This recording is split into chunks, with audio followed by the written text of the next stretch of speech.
that you don't care, no. You just don't care, no. I don't wanna play, baby, I'm just fine. I don't need you anymore.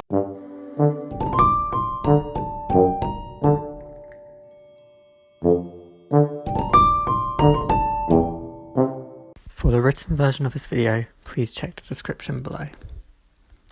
I want to start off by saying that I'm not going to be including any of my content in this video, such as Cash App, GoFundMe, etc., because I don't want to censor myself into this video. I want to start off by saying that I didn't plan to make this video. I thought of it after I recently needed to apologise for some misguided things I said. At some point we all have to make an apology and acknowledge when we are wrong, so this is why I decided to make this quick entry. The stages I suggest in this video will not work in every situation. It's important to assess the situation you're in and apologise accordingly. But for general apologies, I found this structure has been the one that comes across as the most genuine, and that's what I want to share with you. Step 1. Acknowledge. Apologising is never as simple as just saying you're sorry.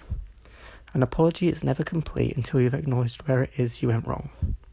This could be something you said or something you did that hurt another individual or groups of individuals. It's always best to apologise as soon as you acknowledge you've done or said something wrong, as this will always come across as more genuine, since you yourself have reflected on your own actions. However, if another individual asks you to apologise or brings awareness to something you've done that warrants an apology, then it is best to simply apologise. Start your apology off with a phrase such as, "I acknowledge that," or "I realise that." It helps those you've hurt feel like you have listened to what they've said and truly taken it on board. Step 2. Apologise. This may be the most obvious step, but I always think it should go after acknowledging what you did wrong. Once you've acknowledged what you've done and the harm you've caused, that's when it's time to say sorry. Often the term sorry will suffice, but in times when a more formal apology is needed, it's best to use the phrase, "I apologise," followed by who you are apologising to.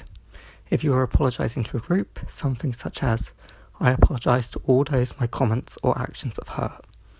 And if it's an individual, something like, "I apologise to you," insert name. After all, an apology is never complete without apologising. Step 3. Amend. The third step in this guide is what I would deem to be the most important: amendment. What you are going to do to better yourself and help support those you've hurt. Lay out a short list of ways you plan to amend your mistakes, such as, "I will work on bettering myself by listening to those I've hurt and helping to lift their voices." And then it's extra important to keep to that word.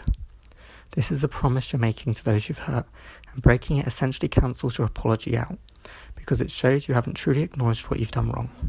By not keeping to your promise, your original apology comes across as performative, and that does nothing but make the situation worse. Some additional points. Now you've seen the guideline I've laid out, there are a few other things that need to be considered when making an apology. Don't censor yourself. You have to remember that you are not the one who was hurt by your actions. They are not looking for an explanation as to why you've done something. They are looking for you to acknowledge and apologise for where you've gone wrong. You've already done something wrong, so what is the point of making it worse for yourself by trying to explain away your actions? Genuine mistake or not, you need to apologise. Don't think of it as a chore. Of course, apologising is never going to feel good, but rolling your eyes and thinking of it as something you're forced to do just makes your apologies seem disingenuous. No one is forcing you to apologise, it's your choice.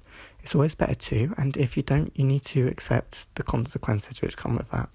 But at the end of the day, admitting when you're wrong is not the end of the world, and it has the benefit of making those you've hurt receive closure and feel better. Thanking those who brought what you did wrong to your attention is also good. And finally, it's important to not expect mandatory forgiveness. Even once you've apologised, it's up to those you've hurt to forgive you or not. Don't go into a new apology expecting to be forgiven.